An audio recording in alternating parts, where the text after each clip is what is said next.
These days a conspiracy theory takes as long to prove as it takes to type into a blog. When the Princess of Wales was killed in 1997, I went straight to the computer and searched the words Diana and conspiracy, and on the day of her death there were already dozens of conspiracy theories claiming she'd been murdered, based on the fact that the ambulance carrying her travelled very slowly and it didn't take her to the nearest hospital. But jumping so quickly to a conspiracy theory leaves no time to answer the question, why did the ambulance travel so slowly and not go to the nearest hospital?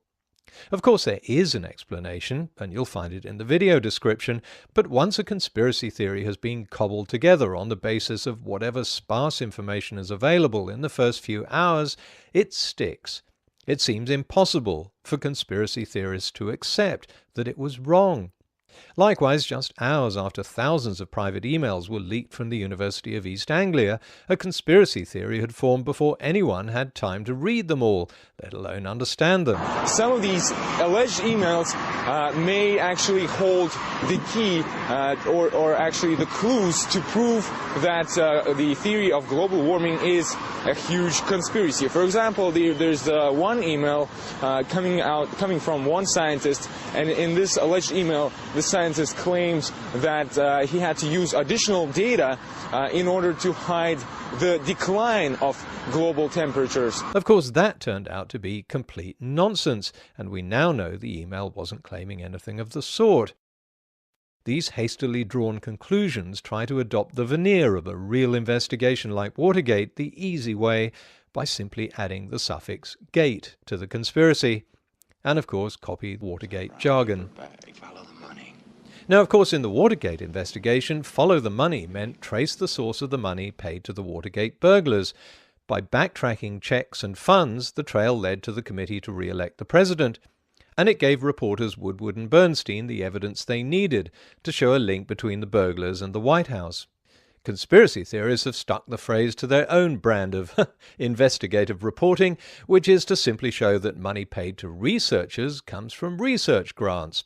Wow, well done! This astonishing discovery can be applied to, well, just about anyone engaged in scientific research. The implication is that researchers will discover whatever the government wants them to discover. Well, there are a few things I don't get about this conspiracy theory. Scientists doing basic research are the cream of their profession, PhDs who could command high salaries if they worked in industry. They don't get paid much for working in university research. In my experience, they do it because they love discovering new things, and for most of them a goal is to make a groundbreaking discovery and perhaps win a Nobel Prize. Well, you're not going to do that by fabricating your data in order to get the same results as everyone else. Fabricating results means you risk getting kicked out of your job and losing all credibility in your profession. The accolades in science go to overturning the conventional wisdom, not confirming it. And in the case of climate research, where the mantra "follow the money" is most often applied, if climate researchers are faking their results to please the government, why didn't American scientists under George Bush Sr. and Canadian scientists under the current government start pouring out papers showing there's no link between CO2 and global temperature? After all, both administrations were and are hostile to action on climate change and would love to get supporting evidence from the scientific community. But if this makes no sense to you, then there's another theory to explain why the research continues to show a link between CO2 and global temperatures. Apparently, climate scientists want to install a world Marxist government run by the UN. You know, the New World Order.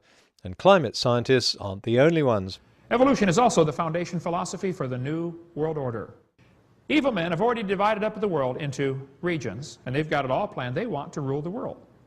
Their goal is to reduce the population to 500 million, with a few of them as the elite get to rule the world. Of course, a conspiracy theory is never, ever wrong. So when real evidence comes along to dispute it, the only way out is to claim fraud. And if the evidence has been confirmed by other researchers, then they must be in on the conspiracy too. And if their research has been peer-reviewed, then the peer reviewers must be part of the conspiracy and the scientific journals that publish the research papers. And if public inquiries find no evidence of fraud or fabrication, then of course they must all be in on the conspiracy. That's why a conspiracy theory can never, ever be wrong. The number of conspirators simply expands to accommodate it. If you want to study some of the conspiracies, if you get into that kind of stuff, there have been numerous conspiracies. Get the Medusa file or the American Conspiracy, New American Magazine, The Conspiracy, to see what's really happening. Many folks are convinced the government was involved in taking down the building in Oklahoma City. And same thing with the Twin Tower bombing. Where were all the other security cameras aimed? We were sent some photographs that were taken apparently right after the event. We also had a report about a gas station whose video camera was pointed in the exact direction where the 757 would have hit the Pentagon. Shortly after the event, it was reported that federal officials showed up at that gas station and confiscated that footage. If someone like Potholer 54 were to do a 9/11 conspiracy debunk video as convincingly as he did a debunking ancient aliens, I would be forced to pause and reconsider. Thanks, I'm flattered, but why should I debunk this when I'm sure you're perfectly capable of debunking it yourself? As I've said before, I'm not doing anything brilliant or extraordinary in my videos, simply verifying claims by checking sources, which anyone can do.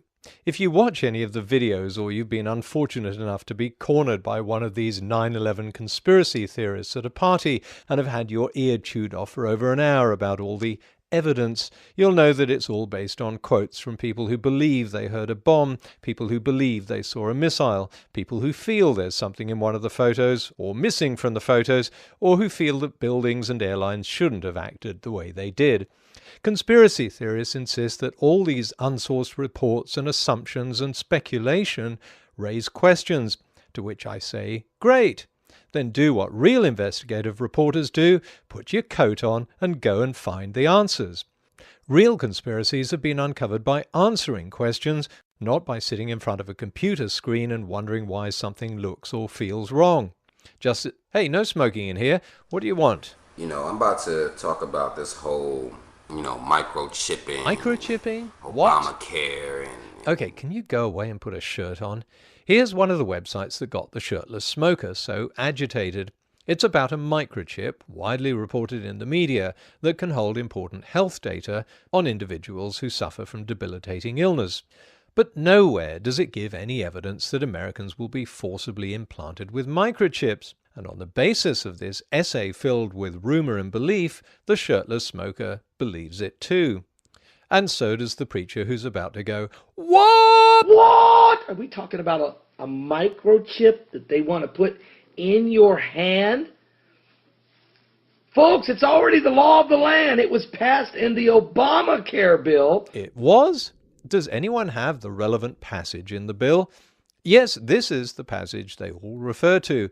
But of course it doesn't say that all Americans have to be microchipped at all. It mandates the establishment of a national registry of people who have implantable devices, such as pacemakers, to monitor safety and outcomes.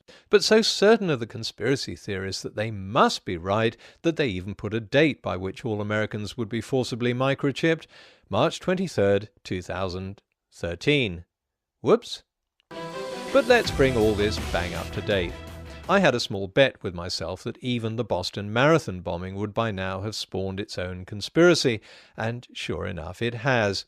It comes courtesy of the Russian government's channel Russia Today, and we know how reliable they are when it comes to checking facts. These days you'll find a conspiracy theory surrounding any event almost as soon as it happens, and if you're not convinced by the sparse and speculative evidence provided, the conspiracy theorist will resort to a common fallback position. You don't think this is possible? Seriously? You trust the government? You think big business is working in your interests? Well, yeah, conspiracies exist. Come on. Yes, they do. But murders also exist. It doesn't mean everyone who comes to your door is a murderer. Do I trust the government? No. The difference between you and me is that I don't trust the information I see in internet blogs or videos either. I look for their sources if they have any and check them. Unlike you, I want to know the answers to questions, not treat questions as if they were answers. Unlike you, I don't swallow unverified claims or form instant conclusions based on nothing more than hearsay, feelings, beliefs, ifs and maybes. That doesn't make me smarter than you or any better educated, but it does mean I'm more skeptical and far less gullible. We all know it wasn't something that happened 20 years ago, but now it's happening now.